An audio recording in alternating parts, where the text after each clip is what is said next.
Isa sa mga rason sang permi nga pagsakit sang tuhod kag butko ni Tatay Arturo bangod sang wala untat nga pag-obra kag madugay nga tinuig nga pagpanguma. Ang una sang kwan pa nga daw mapuro persa pa way paman.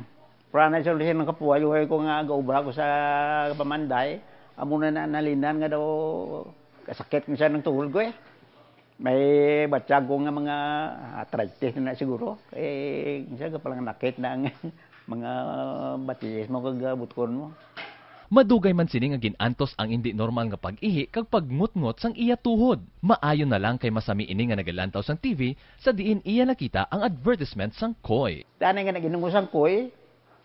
Dito nga daw aga ganin lakat ko mayo bisan di na ko muka kwan sa makaupo sa iban tindog ko diretso. Lakat-lakat ko brubay mayo na matyag ko. Sige-sige ko inom. Nakuha gid nang ayo gid nga asa nga sulih eh. Lagaw-lagaw no ka nalipod mayo.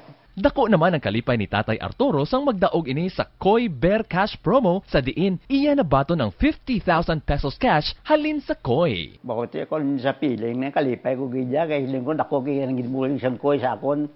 Nagbuling na sa pa akon nga nabatyag.